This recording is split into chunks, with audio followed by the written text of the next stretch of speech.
नमस्कार, मुजफ्फरनगर बुलेटिन में आपका स्वागत है। मैं हूं दीपक वत्स। आज मैं हूं मुजफ्फरनगर की सबसे कंजेस्टेड चौराहे पर। यह है नावल्टी चौराहा। नावल्टी चौराहे की अगर मैं हकीकत आपको बताऊं तो यहाँ का जो माहौल है, लगातार व्यापारी यहाँ पर कभी धरने पर बैठते हैं, कभी मंत्री कपिल देव अग्रवाल के पास जाते हैं, कभी संजीव बालियान के पास जाते हैं। उम्मीद सिर्फ इतनी कि कुछ दिन के लिए चौराहा खोल दिया जाता है, फिर जाम की स्थिति बनती है तो फिर एक व्यापारियों का धड़ा वहाँ पर पहुँच जाता है और इस चौराहे को बंद करा देता है। अब इस कश्मकश वाले माहौल में यहाँ अब स्थिति ये बन चुकी है कि व्यापारी आज फिर कपिल देव अग्रवाल के पास गए थे। उन्होंने कहा कि इस चौराहे को खोल दिया जाए। वहाँ से फ़ोन भी कराया गया अधिकारियों को, लेकिन उसके बावजूद यहाँ की स्थिति आप देख सकते हैं कि ये चौराहा अभी भी बंद है।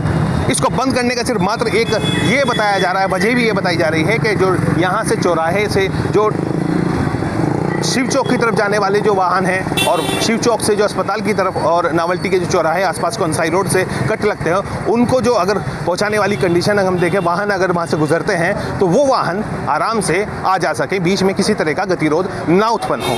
तो ये स्थिति मैं आपको लगातार दिखा रहा हूँ। और एक दूसरी मैं आपको एक चीज़ समझा देता हूँ, जो हालांकि किसी की इस चीज़ पर प्रशासन की नज़र अब तक नहीं गई है और प्रशासन को मुझे लगता है कि समझना चाहिए और देखना चाहिए। ये देखिए, ये अस्पताल से नावल्टी की तरफ आते हुए चौराहा है। दूर से उधर से अगर आप देखेंगे तो लगातार वहाँ से लेकर इस कॉर्नर तक व्यापारियों ने अपने सामान बाहर रखे हुए हैं, यानी कि नाले के ऊपर तक सामान है, जो कि पटरियों पे चलने वाली जगह है। अगर इस चौराहे को लेफ्ट टर्न के तौर पर खोल दिया जाए तो शायद यहाँ पर कहीं ना कहीं जाम से मुक्ति मिलेगी, जाम से निजात मिलेगी। और यही स्थिति अगर मैं दूसरी आपको दिखाऊँ तो वहाँ शिव चौक की तरफ जब जाएंगे तो अंसारी रोड से होते हुए जब आप शिव चौक की तरफ जाएंगे तो वो लेफ्ट टर्न है, जहाँ पर अतिक्रमण पूरा हुआ है। अगर उसको लेफ्ट कट की तरह वहाँ पर काट दिया जाए और वहाँ से अगर कुछ व्यापारी या रुपया वाहन भी अगर यहाँ से निकलेंगे तो मुझे लगता है कि काफ़ी सहयोग यहाँ के जाम से निजात पाने में प्रशासन को मिलेगा। यानी कि ट्रैफिक पुलिस अगर यहाँ पर खड़ी होती है और यहाँ की व्यवस्था को अगर देखती है तो लेफ्ट कट के लिए दो रास्ते यहाँ पर दे दिए गए हैं। और मैं तीसरा एक आपको रास्ता दिखा देता हूँ। ये मैं आपको बता, हनुमान चौक की तरफ ये रास्ता करता है। शिव चौक से जब आप आएंगे तो हनुमान चौक की तरफ जब आप लेफ्ट कट लेंगे तो वहाँ पर अभी कोई उम्मीद नहीं है, कोई रास्ता नहीं है, ना ही बनाया गया है। हाँ, इतना फिनिशिंग जरूर दे दिया गया है कि आराम से एक बाइक अगर रास्ता बना दिया जाए तो निकल जाएगी। लेकिन वही स्थिति अगर हनुमान चौक से आते हुए आप अस्पताल चौराहे की तरफ निकलेंगे तो वहाँ पर भी एक पहले नाला हुआ करता था, उसको छाप कर वहाँ पर बना दिया गया है ताकि वहाँ से लेफ्ट टर्न कर लिया जाए। तो बहुत सारी चीज़ें यहाँ पर व्यवस्था दुरुस्त करने का प्रयास ज़रूर किया गया है, लेकिन समाधान बहुत सारे अभी भी बाकी हैं जिस और प्रशासन को ध्यान देना चाहिए, लेकिन इस और प्रशासन नहीं ध्यान दे रहा है। अब व्यापारी चौराहा खुलवाने और चौराहा बंद करने की राजनीति के बीच में फंसे हुए हैं। कभी कपिल देव मंत्री के पास पहुंचते हैं तो कभी अपने सांसद केंद्रीय मंत्री डॉक्टर संजीव बालियान के पास। चलिए, अगले वीडियो में हम अभी व्यापारियों से बात करेंगे और जानेंगे कि आखिर उनकी समस्या है तो है क्या। तो चलिए व्यापारियों से बात करते हैं, जो अभी कपिल देव अग्रवाल के यहाँ से उम्मीदों की एक पोटली लेकर आए थे कि शायद चौराहा खुल गया होगा, क्योंकि उनके द्वारा फ़ोन कराया गया था एक अधिकारी को और अधिकारी ने शायद वो चौराहा खोल दिया होगा। लेकिन यहाँ आने के बाद ये व्यापारी मायूस हैं, क्योंकि चौराहे पर बंदी जू की तू लगी हुई है। और व्यापारियों से बात कर लेते हैं क्योंकि काफ़ी गुस्से में नजर आ रहे हैं। चलिए एक बार बात करता हूँ। भाई साहब, आप बताएं आपका नाम। संजय मिश्रा।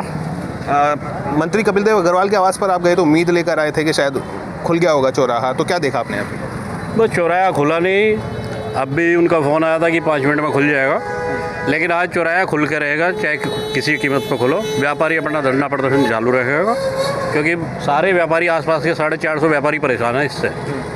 तो ये चौराहा तो खुलना चाहिए। और आम जनता भी परेशान है, जिन्हें सामने जाना वो बिल्कुल घूम के जाता है। चलिए आप बताइए कि चौराहे पर आखिर ऐसी स्थिति आती क्यों है? खुलता है तो कोई व्यापारी परेशान, नहीं खुलता है तो व्यापारी परेशान। ये व्यापारियों के हित का मामला है।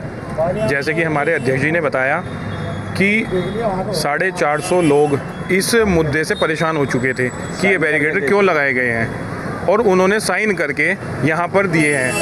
सभी लोग परेशान हैं। उसके बाद हमारे अध्यक्ष जी ने ये फैसला लिया कि हम इस पर निर्णय लेंगे, और अगर ये नहीं खुलता तो यहाँ जाम प्रदर्शन जारी रहेगा। राकेश जी, चलिए आप भी बताइए, आप तो लगातार व्यापारियों के नेता रहे हैं और लड़ाई लड़ते रहे हैं। मुझे ये बता दीजिए, एक चीज़ समझ में मेरे अब तक नहीं आई, ये जो कॉर्नर की दुकान है बर्तन वाली, इस पर एक साइड कट लगा हुआ है, उसको प्रॉपर अगर काटने की प्रशासन से आप मांग करें तो शायद वहाँ से आने वाले अस्पताल से अंसारी रोड पे कट करने वाला, लेफ्ट कट करने वाला आसानी से निकल जाएगा। अंसारी रोड से अगर हम शिव चौक जाएंगे तो यहाँ पर भी प्रॉपर व्यवस्था नहीं है, कट है। अगर व्यापारी खुद थोड़ा सा जागरूक हो जाए तो शायद ये बंद करने की नौबत ही ना है। नहीं, चौराहा बंद करने से तो परेशानी है जी। लेकिन जो व्यापारियों ने अपने सामान बाहर रखे हुए हैं, कट जो बंद हुआ हुआ है, लेफ्ट कट 2 जगह से बंद हुआ हुआ है, उससे भी तो परेशानी बनेगी। जो व्यापारियों ने अगर सामान रखा है ना जी, हम उसके पक्ष में नहीं है, सामान हटवाया जाए। हम सामान रखने के व्यापारी के पक्ष में नहीं है। बहुत अच्छी बात है अगर आप इसके पक्ष में नहीं है। क्या देखते हैं, देखिए अभी मैं आपको, चलिए मैं आपकी बात रोक देता हूँ। बहुत एक आप पीछे की तस्वीर चलिए मैं आपको दिखा देता हूँ दोबारा से, क्योंकि अब ये चौराहा खुल रहा है। राकेश जी बताइए कैसे, क्या देखते हैं, क्या व्यापारियों की जीत हुई है जी। हमारे संजय मिश्रा जी के नेतृत्व में आज हमने आंदोलन किया था। हमारे संजय मिश्रा संयुक्त व्यापार संघर्ष समिति के अध्यक्ष हैं, उनके नेतृत्व में हमने कपिल जी का घेराव किया था। वहाँ पे बैठ के हमने धरना भी दिया था। आप साथ साथ चलते रहिए, मैं आपसे आज बात करूंगा इस मुद्दे पर। और मैं अपने कैमरामैन को बोलूंगा एक बार पीछे की तस्वीर दिखा दें, क्योंकि इस समय जो है चौराहा खुल गया है, क्योंकि लगातार ये मांग कर रहे थे, बात हो रही थी। अभी एक मैं आपको चीज़ दिखा देता हूँ। राकेश जी, अब मैं आपसे एक चीज़ पूछना चाहता हूँ।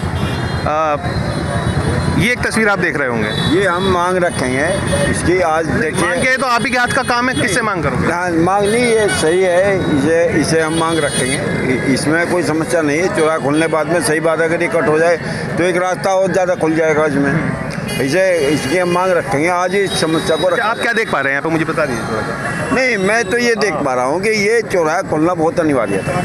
इससे जो प्राइवेट अस्पताल है, तो आपकी मांग पूरी होगी, चौराहा खुल गया। मुझे इस कट का बता दीजिए कि ये कितना उचित है। नहीं, ये कट नहीं होना चाहिए। ये तस्वीर में आपको ये भी दिखा देता हूँ पीछे की, अगर आप तस्वीर देखेंगे, ये भी पूरा इतना बड़ा एरिया है राकेश जी, कि अगर मैं इस कट को प्रॉपर तरीके से खुलवा कर लेफ्ट कट की और अगर मांग करूँ कि शिव चौक पे जाने वाला लेफ्ट कट अगर करेगा तो आसानी से जा सकता है, तो कैसे देखते हो?